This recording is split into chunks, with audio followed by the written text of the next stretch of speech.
This video is in affiliation with Collingwood Insurance, but more on that one later. In this video, I'm going to show you how to deal with really tight corners without hitting the curb or any other objects. Firstly, I'm going to show you how to get around this sharp corner here. There used to actually be a post in there, a wooden post, but somebody evidently didn't watch this video. Where most learners go wrong when they're trying to do tight corners is they turn too early and then they go to hit the object which is next to them, or they hit the curb. So if I go slightly further forward here, you'll see if I turn now, I won't hit this nice grey Audi next to me, but I will mount the curb as I go around the corner. A really simple solution to the problem is to go wide, if you can, if there's room for you to do that. So go wide basically means go really far away from the corner, as I am now. And now when I turn, I can make it easily without hitting the curb or the car. Now I know in this situation I do actually have quite a lot of width, so I can go wide. But let's say I didn't. Let's say this was really narrow and I had to be really close to that Audi. The other solution is to go far. And if I go far enough that my back wheels get near to the curb, which is around about here, I can turn all the way without hitting the curb. And on this occasion, just about make it, because there is actually, to show you there, if I go back again, you can see there is actually a hedge and a little wall in front of me there. So on this occasion, I'm just lucky enough to have enough space to make it before hitting that as well. What you need to understand is that the front of the car gets closer to objects when you turn, but the rear of the car doesn't. In fact, once the object gets to the rear wheel, there's pretty much no chance you're going to hit it. Most of the time, you only really need to get the object in line with about the B pillar of the door to be safe, as long as you've got a little bit of room. The car effectively steers like this.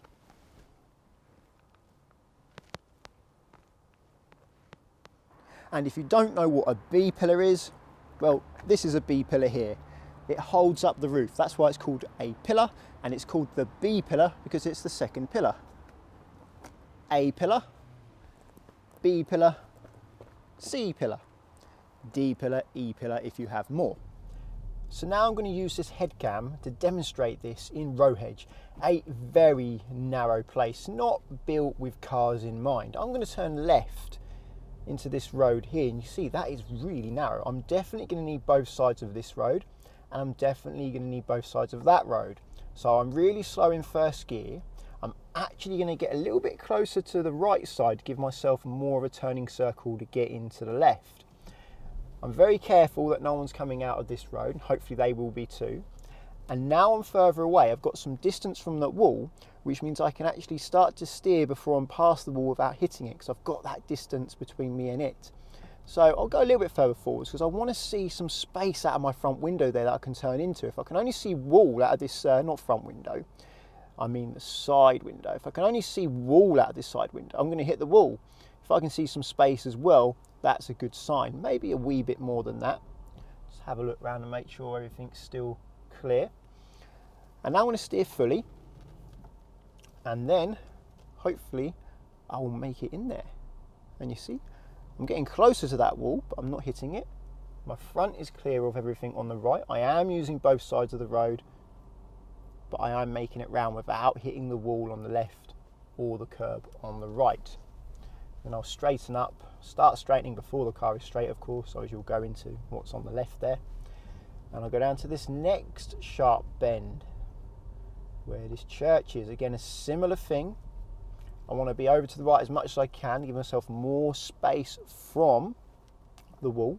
If I can only see wall out the side window, that's not good because I'm probably going to hit it, and I'm quite close to it there as well. So I'll go a little bit further, and now I'm starting to see some space out of the side there, and I've got some space to turn into. So I'll start turning. Already started turning a couple of turns there. Well, it doesn't turn a couple of movements my arm, not a couple of complete turns of the wheel, and I made it round. And again, the same thing here, going left, indicate left here at the end of this road. Can see wall, can see wall. I'm going to look right as well to make sure it's safe. I'm going to look left again. I can see some space there, maybe a bit more space, that will do. Look right again to make sure it's safe, looks good. Look left, got that space to turn into, so I'm turning the wheel. I'm getting closer to the side, but I have that space there, so I'm not going to hit the side. Looking far, looking at where that cat is to help you straighten up. If you aim for the middle of your lane, your new lane as you go to straighten, nice and far, that will help you straighten. It's better to look close at the beginning of the bend, but it's better to look far at the end of the bend. And hello, are you going to move? Yes, this is for cars, this place, not for cats cleaning themselves. And now I'm going to turn right at the end of the road here. Can't really see. So when you can't see, it's very important to move out really slowly. I'm moving my head very slow with this head cam on. I normally move it really quick, but it just looks really bad on camera if I move it quickly. So can't see anything to the left, but I can't see, can I? Can't see anything to the right, but again I can't see. So I move out really slowly. That way my bonnet is very slowly going into the road. So if anyone's coming from either side, they've got time to slow down and stop, because I can't see them. So I am kind of relying on them stopping for me really. So I show my nose really slowly, just slowly doing it this straight. Oh, I see a Fiat 500 there. Hopefully I've got enough space to come past. If not, I will reverse. I'm going to go back a little bit just to help them. There we go. And you see that was safe there. There was no collision because we're all driving sensibly, going slowly. When they saw my nose, they could slow down. I'm going to try the same thing again, very slowly merging out. And a van, but he has enough space to get through. To be honest, I think the Fiat did as well, but she just needs a little bit of help. And now, well, I can see both sides. And don't think, because that van's there, no one's coming. A bike could fit through there, so still check in case a bike comes through there. And now I just turn fully. I'm missing the wall in front of me, and I can move out. My reverse sensors are going off because I'm quite close to the walls either side of me, and the reverse sensors also do the sides. Here's another one here, turning left next to this pub. There's actually a curb there making me further away from the wall itself, which makes it a bit easier. Again, very slowly moving out. I'm not going to start steering, so I have a nice bit of clear section out of this window, which I don't at the moment. There's a blue car coming, so I'm going to stop. Hopefully I don't have to reverse again because they've got room to get past. Okay, looks like no one's coming now, so I'll go forward a little bit more. Just another check. Still looks good. Looks good both sides now. Got plenty of room there to steer into. I know the wall isn't in line with the B pillar, but because I've got a bit of distance, it doesn't have to make it all the way back that far. There's quite a bit of distance there actually. Just another check. It's been a little while. Let that motorbike go. And now it's clear. I'll steer fully and I'll come out very slowly because there are people walking. I want to make sure I'm not going to hit them. Now it's all well and good having a wall next to you to see how close you are to it, but what if it's a curb? You can't see a curb when you get near to it. Watch this. I'm going to go left into this road here, but, well, I can't see that curb now, it's gone. So how do I know when to steer without hitting it? Well, firstly, I'm going to let them out. What I can do, if I go further forwards and look out my side window again, I can see the pavement. So now I know the pavement is in this door and I've got some space out of the side window there to turn into. I can steer and I'm turning into space, I'm not turning into the curb. So although you can't see the curb next to you, further into the road, you can see the pavement, so you know how far forward it is. Same here, I'm going to turn left here, the curb goes out of view now, or now, it's properly gone.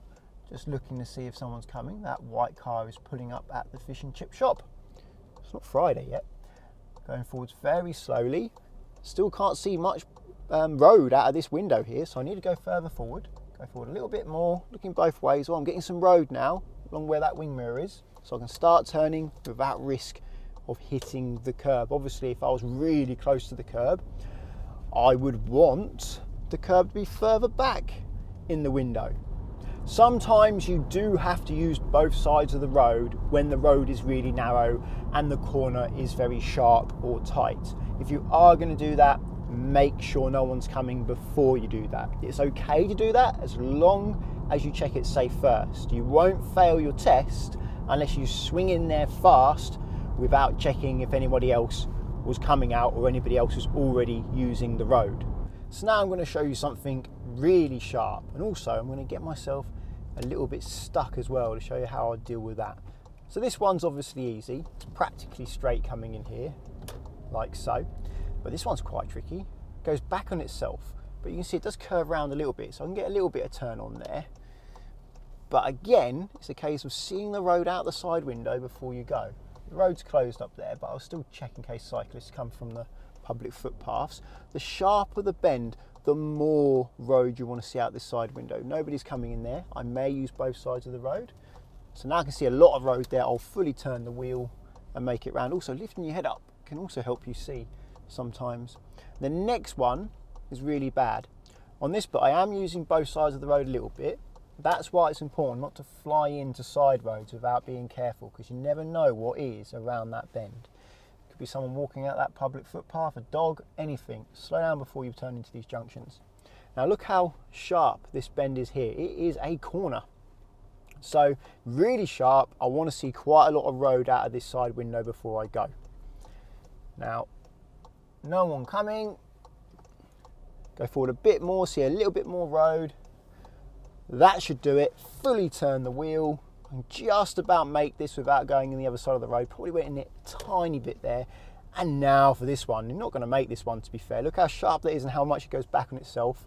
So left turn, loads of road out the side window, turn fully, and now I'm not going to make it, am I? I'm going to hit that grass. So what you do, turn all the way the other way, reverse. Make sure it's safe before you do this. See that green truck? Make sure it's safe. Don't just shoot back in a panic. I am going to have to come back a little bit. There you go, looks safe now. So I'll come back a little bit. And then I'll steer back to where I want to go again. First gear again. And this time I've managed to make it. And that car has figured out that the road is closed. It's quite unfortunate when that happens here. They're always opening and closing it. So if you're ever doing a turn that's sharp enough that you feel you may not make it, don't risk it. If you're definitely not going to make it, stop. If you maybe won't make it, still stop. Don't keep going. Don't risk damaging your car. Just stop, steer all the way the other way. You're always going to steer in the opposite direction when this happens. Select reverse in an automatic, select reverse in a manual. Make sure it's safe. Come back a little bit. You probably won't have to come back too much. And then steer back the correct way again to help you round the bend. Go back to first or select drive in an automatic. And then hopefully this time you'll make it round. If you still don't make it round, do it again. But it's really not worth damaging your car or somebody else's property for the sake of reversing back for, what, 5-10 seconds? Just be careful, don't shoot back without checking. Well, I hope this video helps. If you think it does, please give it a thumbs up and check out Collingwood and Confused in the description. Collingwood are great if you're learning to drive and want to insure yourself on a friend or family member's car, because you can do so without risking their insurance policy or their no claims bonus, which takes away a stress when it comes to learning to drive. Via the link at the moment, there's up to 35% off and a £20 Amazon gift card. Using the link does support this channel. There's also short-term and long-term policies available, and if you cancel a long-term policy early, you do get a pro rata refund for what you haven't used, so it's worth checking out which one is cheaper. I also recommend checking out the link to confused.com. Again, using that link does support this channel, so thank you very much. Confused.com will compare many insurers to try and find you the best deal. Very good if you're looking to insure your own car. What I like about Confused.com is you can do one quote and then you can play with that quote. You can add drivers, take drivers off, play with the excess, play with the mileage to see what comes out cheaper without having to continually redo new quotes. Again, using that link in the description does support the channel, so it's much appreciated. If you want to get my future videos, please subscribe, and until the next one, cheerio.